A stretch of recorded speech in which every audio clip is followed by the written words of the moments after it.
Right, hello everyone. Welcome back to another Chats episode. Tonight we're delighted to have Australian professional Axel Donaldson on with us, who runs his junior coaching academy out in Australia. Axel, thanks for joining us. Thanks, Jack. Pleasure to be here.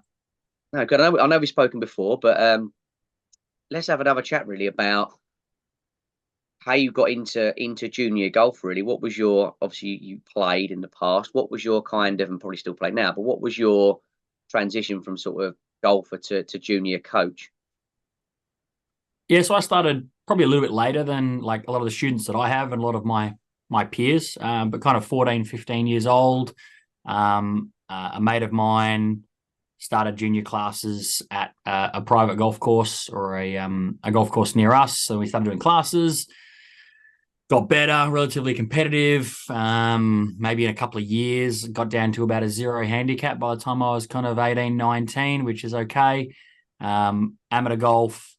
Did some pretty good stuff. Won a couple of events in my local area, but after a couple of years, you realize that you need to have a truckload of money and be seriously good, and probably playing off +5, +6 to give it half a chance. So I did my traineeship back in 2011, 3 years out here, which is the same for you guys over in the UK, more or less, Yep. and did that.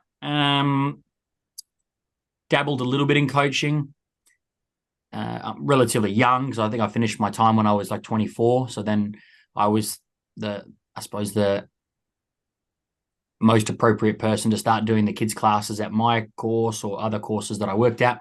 And I kind of gravitated towards that, just being young, energetic, and able to engage with the kids, just purely based on there's not a big gap between my age and their age.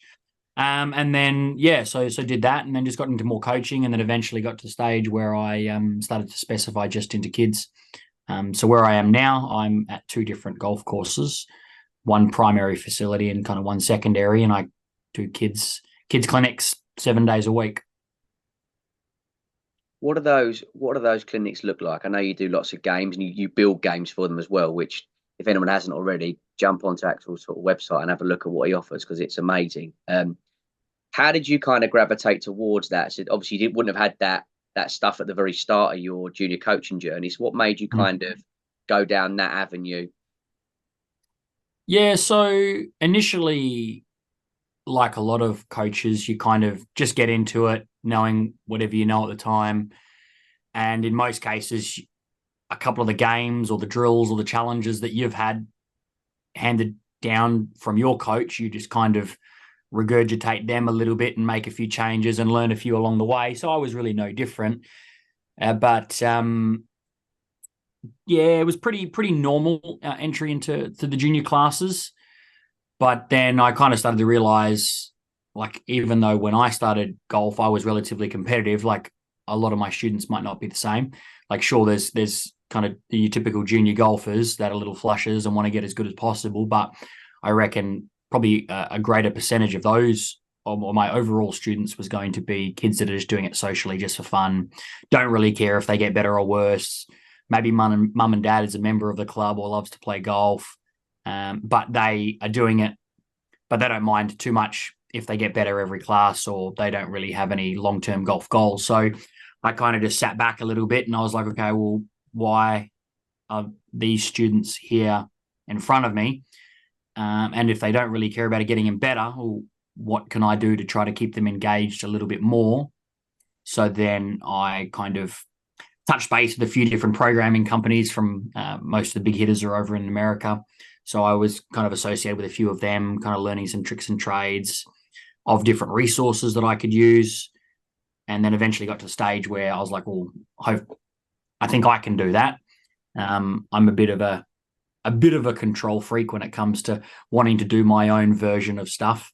So Yeah. then I just started creating my own programming resources, creating my own golf games, and now in a position where I have very different types of clinics or classes, whatever you want to call them, delivered to the students that I've got at my academies. So I just finished some classes this afternoon, had two classes. The first one is probably the most common one I have, which is a 60-minute class, beginner, intermediate students, 6 years old, anyway, up to 12 years old. and they're just kind of playing golf games. I've got some golf subjects that I use for, I suppose, the technical or the skill-based programming. But effectively, they're just kind of socially playing golf games, choosing whatever game they want. Some of them are competitive, some of them are social. But once they kind of go through that system over a couple of terms or a couple of years, or when you find that they're not really engaging in those golf games as much, the kind of novel ones, then I just shift them up into probably more traditional golf instruction or coaching type class where you can see that they just want to get really good at the sport. So I probably just take away a lot of the fancy stuff and give, I suppose, a lot of the more normal stuff that we'll see on social media or across any golf course, improving techniques, some skill-based challenges, chipping competitions amongst their peers. And yeah, just kind of maybe more of a traditional role of a PGA coach, where in the first class, I'm probably more of an entertainer. Yeah, definitely. We see the same. I mean, we haven't got the games, as many games as you would have like that. We have our own version of certain things, but you're right. Yeah. You have to have, you have to cover the beginner intermediate side of it first. And if people do want to take a little bit more of it, you kind of gauge that, don't you? You gauge that very quickly, don't you? Some of them want to be there purely just to see their friends and make new friends. Others do want to go on and take the game a bit more seriously. But it's as you've already said, it's having the platform to be able to move people into certain classes and different activities when you can see they might be on the borderline of, I want to do a bit more, actually no, I don't want to do anymore. So is it quite fluid? Can people kind of say, for example, you've got a junior that started with you playing all the games, wants to take it a bit more seriously, then actually you can tell they're not quite enjoying it. Can they then come back down to where they were before? Yeah, so I had one of the children do exactly that today. So I try to structure to give as much availability of different class types. Every day that I'm offering classes, I'll do one kind of games-based social option first, and then I'll do a kind of intermediate to advanced class following that, because then that allows me to offer as many days and times as possible, not pigeonholing families into, if you want to come to into intermediate or advanced classes, it has to be just this one particular day. So he came along. He'd been previously doing the kind of games-based one, but he was a little bit older. Maybe they hadn't seen what I'm about and my program is structured before, so they kind of just jumped into the one that they thought was the right one. And it was fine, but you could kind of see he was getting a bit disengaged with some of the games because he was maybe 2 or 3 years older than most of the other students. So I just advised, why don't you try this afternoon's second class with the older students? And it's kind of very stripped back compared to all the novel games all over the putting green and the driving range. But I knew that he was going to be more engaged doing that. Purely, I tend to find the students are probably more engaged when it's less to do with skill and probably more to do with age brackets, I think. I think if you tend to have students grouped up in only skill, you might have an 8-year-old that kills it, and then you might have an 11 or 12-year-old that's kind of getting there, but they've probably got the advantage of having a bit more clubhead speed, so they can kind of hit it a bit further. They don't have to be as accurate. But there's like 4 years of age different, but that's actually quite a lot with kids of that age. So they just have no common interest. So I almost find that, sure, the skill level being similar helps, but I think boys or girls, it doesn't matter. It's almost if they can be a similar age. So then, he tried the class today.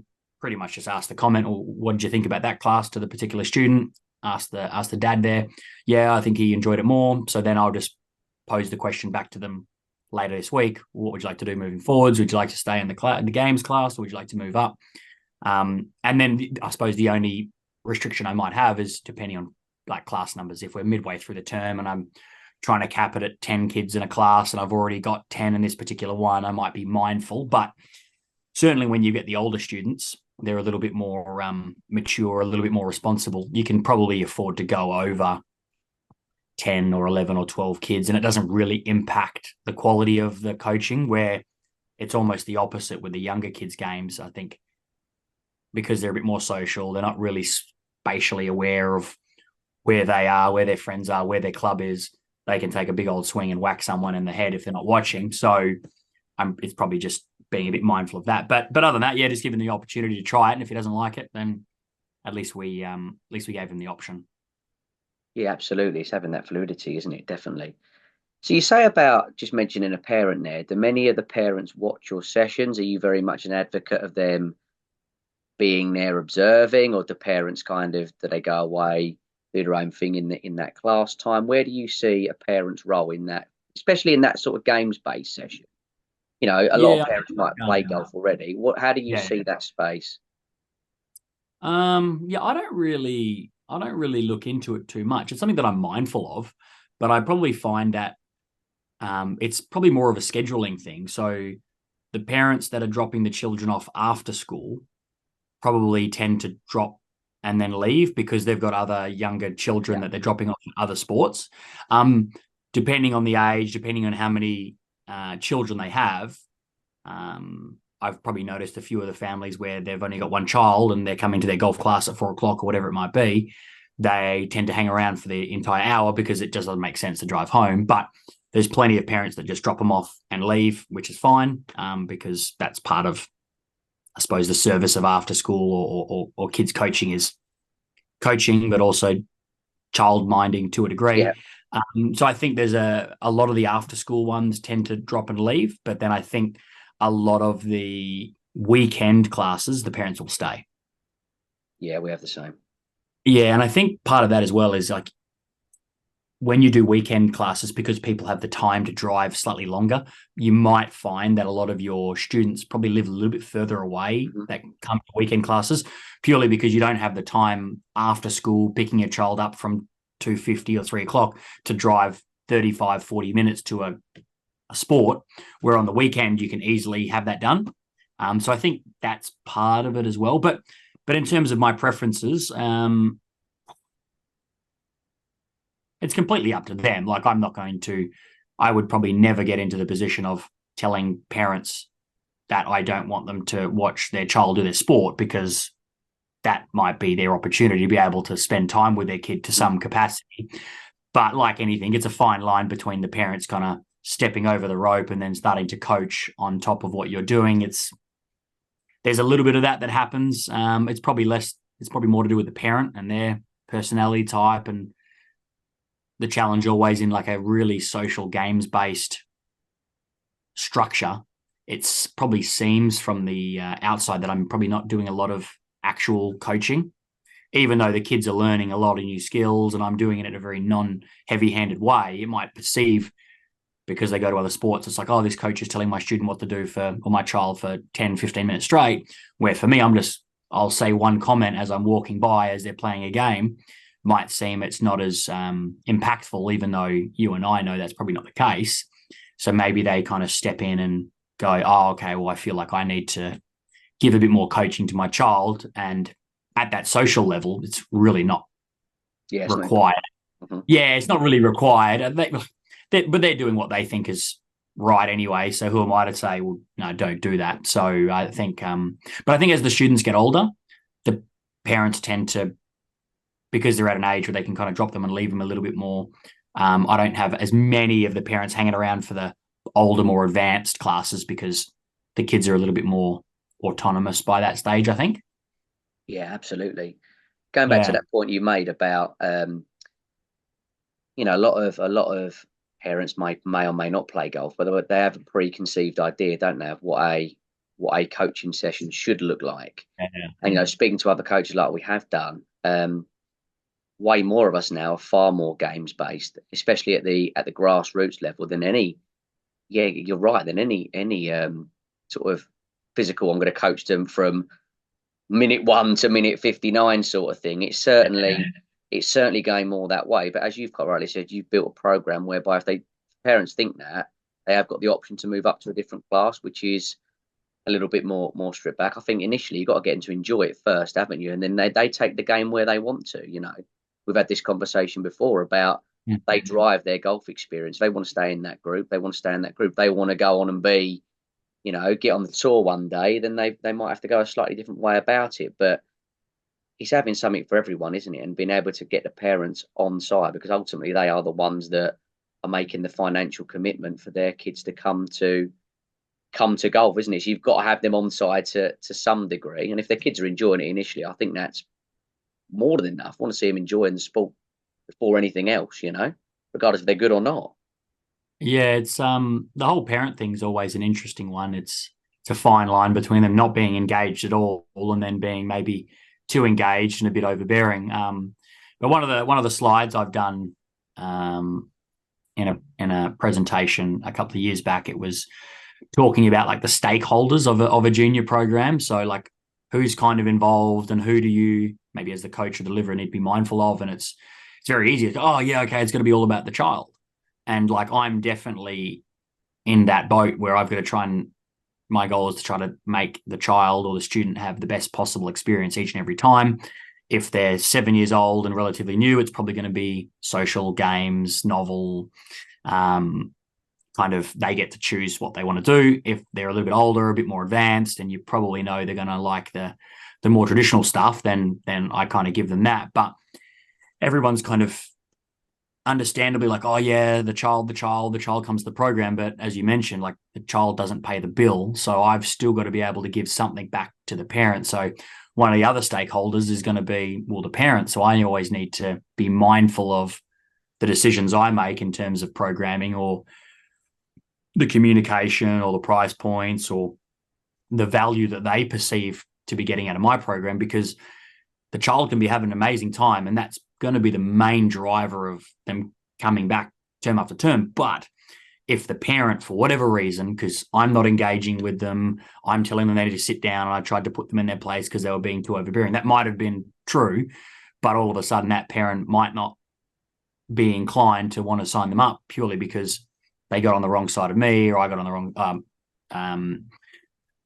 like it might just be the case where they don't perceive the value as great as maybe the child is. So it's trying to find that balance between, is the child enjoying the experience, but also does the parent see the child enjoying the experience, but also do they get that perceived value as well?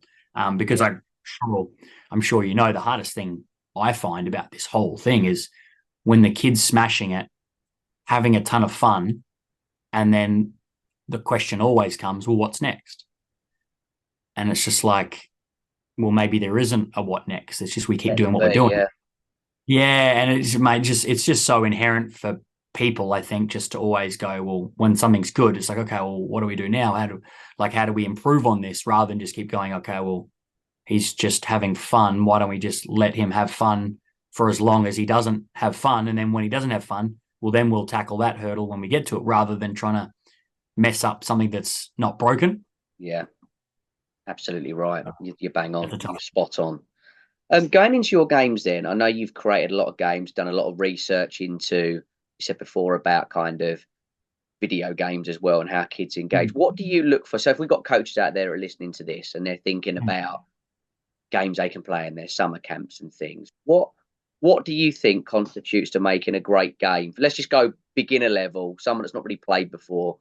What do you need that makes a game perfect for a child of that kind of ability level?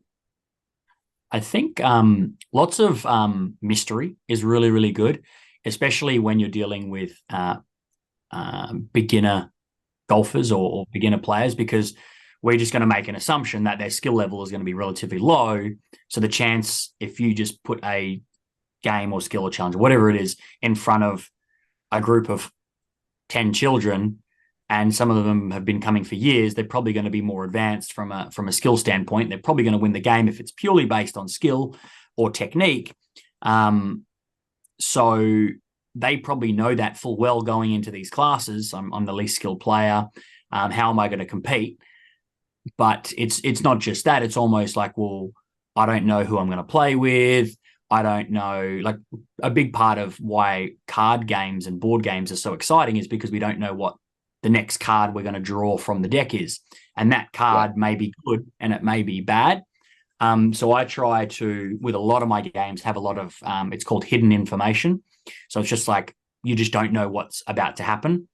A lot of times that could be by the roll of a dice.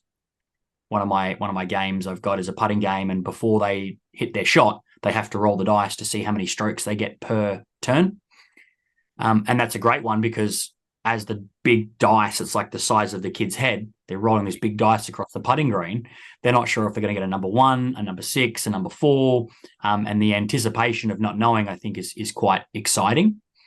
Where some of the kind of golf games I see online, it's you already know what you're going to get as soon as you get the game explained to you. And that might be fine for like a more advanced player, a player that doesn't need a lot of mystery or hidden information, doesn't need that anticipation of, okay, well, what's about to happen? They just need to go, well, here's the ball, here's the target. You tell me to get it in the hole 100 times in a row. And that's more than enough for the typical junior golfer. But I think when you're dealing with less skilled players, it's kind of the unknowing can be a really, really good thing. So it's a lot of hidden information. And another one is it's called like catch up. So I don't know if we talked about this last time, but if you've ever played, and it's like the most obvious one, if you've ever played Mario Kart, and you've probably never thought about it, but when you're winning, when you're leading in Mario Kart, the little special things that you get when you hit the boxes is almost always things to stop players behind you, but they're not that great. So you get a lot of banana peels, you get a lot of I think it might be the potions and stuff, but you never get any like mushrooms to keep speeding you up to make you get further in front of everyone. But you don't really notice at the time because you're so engaged in what you're doing. But you might have someone in a multiplayer environment be coming last. They don't get any of the banana peels. They get all of the turtles and the stars and the mushrooms. And what it's done, because video games can do that, it's designed to make the leading player and the last player not have such a big gap. Yeah. Because the disadvantage of the winner winning by a truckload, it makes everyone feel really bad about their performance. And when someone loses by a mile, they feel like, well, why would I play this game again? Because I've got no chance of winning. So this catch-up mechanic just means that there's a smaller difference between the winner and the loser done in a very non-obvious way. Because if it's obvious, then everyone knows and they know it's not even a proper game. But if it's done in a very subtle way, like for me with that game with the dice, if you roll the dice, the winners could be accidentally rolling ones and twos. The students that are coming last are rolling sixes every time and they're getting a massive advantage. But obviously there's a lot of luck involved. So a lot of mystery, a lot of kind of catch up. So it means that if you've got someone new first time in the class, they've got a chance of being excited because they don't know what's about to happen, but also they've got a chance to win some of the games because it's not all just based off skill level. Yeah, it's a great way of introducing them. It's very random, isn't it? Got to be random what you're doing with them, definitely, because otherwise you do demotivate them if they're playing with someone that's been playing golf for a certain period of time. Yeah, you can really see it all the time. Oh, man, both sides of the students get it disengaged. Like, because historically what would happen would be, I don't know, like there's a circle around the hole, 3 foot or 6 foot radius, whatever it might be. And then you putt from 10 feet away. And every time you putt into the circle, you move further back or get closer, whatever it might be. The moment, like, they play the game the first time, the good kid wins by a mile. The beginner obviously doesn't fare very well. So then you put your coach's hat on. Oh, okay, well, we don't want that to happen. Maybe the better player starts from further away and the less skilled player starts from a bit closer, which is kind of like a distance handicap on the course, which at times can work. But in that environment, it's just, you're just making it so obvious that this person is not very good. This person is very good. I need to manage the performance of the two. So then when the better skilled player gets it in, let's say whatever their performance may be, they almost feel like you're making it so easy for the beginner that there's almost no chance of them even winning. And then if the beginner wins, they almost feel like they haven't even won because you've just made it so easy for them. Yeah. So the challenge is trying to do that in a way that's not obvious, because then both sides get disengaged, which is super challenging, especially with golf, because it's all based on technique and skill, like the most sport out of all. Yeah, you can't hit you can't shank a putt sort of thing and get it within an area. I get where you're coming from, absolutely. Yeah. Moving on then through, educating other professionals. I know you've spoken a lot with your governing body. Is it PGA of Australia? Have I got that right? Yeah, yeah, yeah, How yeah. how have you found, trying to sort of impart what you do as a junior coach to them, and how, you've done sort of what Zoom presentations, etc. What sort of things have you done to try and sort of engage and encourage the Golf Association and other coaches into taking junior golf as a viable career? Yeah, so lots of personal conversations that I'll have with individual members or deliverers across the country that either I reach out to or they reach out to me. But I've done usually a couple of webinars, pre-recorded webinars just through the PGA portal, a couple a year on junior programming, but the topic might be slightly different.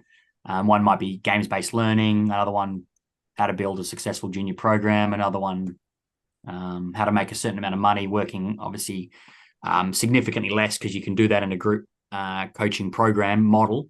But yeah, lots of webinars and then conversations ensue from there. And then I've done a few, like over here they have annual training camps, if you want to call them that, for the trainees or the associates. So at the start of the year, they'll have like a 2 or 3 day intensive where they'll have club fitting sessions and coaching sessions where other members will come in and do demonstrations, and then they'll have a bit of, I suppose, written work that they need to do. So in the past, I've gone and done some in-person presentations or also some practical applications where they've come to one of my locations and then have done, I've done a class in front of them and they've just watched and then asked questions after. So kind of stuff like that. Do you think there's enough support for professionals to start junior golf coaching in terms of the governor? I mean, I'm talking for the PGA of over here. They're, brilliant at getting people training, but there's not a lot of emphasis on group coaching as a whole. It's more, you pass certain exams to give lessons, but there's no sort of real guidance on how to run a junior session and how to build it. Is it much the same in Australia, or is it different out there? Yeah, I think it's probably much the same. Like I think our landscape is pretty much the same. Like lots of PGA professionals that are kind of in club pro roles. More and more people are starting to gravitate towards instruction only. Yeah, But there's certainly less and less of that. But not many coaches over here do a significant amount of grassroots or junior coaching. So it's yeah, I think it's one of those things. It's like how much energy or time or resources is a particular organization going to pump in to an area that isn't necessarily flourishing. Like if there isn't that many coaches doing junior golf, then why would they pour all this time, energy, and resources into creating this comprehensive program or collection of games when not many people are saying this is what we want to do? Even though you and I know, and the other people that you've had on your chats, like there's tons of people super passionate, and they're trying to move the needle as much as possible. It's we bang our heads on the wall trying to figure out why don't more people want to do yeah, this. yeah, But as a overarching look, not a lot of people do. So then I think maybe these kind of governing bodies or organizations maybe see that and then maybe probably don't focus on it enough and then don't provide as much support, assuming in two parts, assuming that, well, not many people want to do it, which is probably true anyway, unfortunately. But then it's also maybe the assumption that the people that are doing it or want to do it or are trying to do it kind of know what they're doing anyway, where I always try to go by the assumption that I'm just going to assume someone knows nothing, and then I'm going to try to help them with as many possible things as I can, until such time as they go, no, I know X, Y, Z. I don't need help in that area. yeah. So yeah, I think it's not enough people doing it, so they're probably not focusing a lot of their energy into it. And then maybe the assumption that, oh, well, you guys must know what you're doing, where I actually think it's the opposite. A lot of the people maybe don't know what they're doing and probably do need the support like you're referencing, but there probably isn't that much out there. it's a balancing act, isn't it? I mean, you look at the big coaches on socials. Mark Blackburn's probably the biggest one out there at the moment. All the work he's doing with people, and all of his stuff is individual based, which is fair enough. He's got to the elite of the game, but I'm sure he's had a journey in the past of teaching groups of juniors. So it'd be great if we could get bigger coaches, so to speak, actually sort of, well, that's hard, but shouting sort of cornerstone for junior group coach. I'm sure, he wouldn't have gone straight into the elite side of it day one, day dot, like a lot of them don't. You have a journey, don't you? So it's getting the right people advocating, isn't it? And showcasing. I know we all try, the people we've had on, yourself, myself. I've not got the biggest of followings at the moment yet to grow it, but hopefully something does happen along those lines. I know over here the Golf Foundation are trying to grow, drum up a little bit, a bit of support with the PGA and Nick Doherty and stuff doing a few things. Yeah. Yeah, It's the biggest challenge we have is the same over here as is for you guys. It's just unfortunately grassroots golf isn't the sexiest part of the industry. Like those elite players and semi-pros or pros are always the ones that people want to be around because that's what looks cool. Like watching a 18-year-old kid stripe a 2-iron 240 down a tight hole is pretty cool to watch, because not many people can do that. But then on the flip side, do people see I suppose the benefit or the dedication that goes into watching a little 7-year-old try golf for the first time, dobble the ball along the ground, but then still have tons of fun regardless of the outcome? Obviously, I think, yeah, because there's such a difference between the two, maybe what you do and I do and people like us in that space probably don't really get the light shown on it too much, purely because of, it isn't the sexy part of the industry, even though, as you said, that kid striping 2-irons 240, like he had to start from somewhere, and in most cases it's a grassroots junior program. I think just people are very quick to forget that everyone started somewhere, and if we don't have more and more people starting, then we're going to have less and less people at the back end in this elite state. And the reality is, mate, all these elite players get them themselves anyway. Like, you don't have to worry about elite players. They're going to figure out stuff for themselves. Like, we can help them a little bit, but they're going to be good no matter what you do. Even if you give bad coaching advice, they're still going to be good. It just might take a bit longer to get there. But the kids that are dribbling the ball along the ground and not really engaged in your program, they've got 4 or 5 more weeks. Otherwise, they're going to give the game away. So for me, it's almost the opposite. I almost find that is the biggest challenge, trying to keep those kids in the sport for as long as possible, knowing full well that they can take it or leave it. Yeah, it is. It is tough. It is very difficult, but we'll keep plodding on and keep trying to grow it. Anyway, thank you very much. I won't take up any more of your time. That was Nah, really all good. insightful. What I'll do actually, it was really interesting just before the time runs out, and what you said Yeah. about group coaching is very fruitful in terms of growing your numbers and earning more maybe per hour doing a group session is doing an individual session. Send me your the link to your webinar on that, and I'll put it out as part of this post so people can have a little look at that. Yeah. All right. Sweet. Lovely. Thank you very much, and I'll let you go. Catch up soon. Thank you. Thanks, Jack. Cheers. See you later. Mate.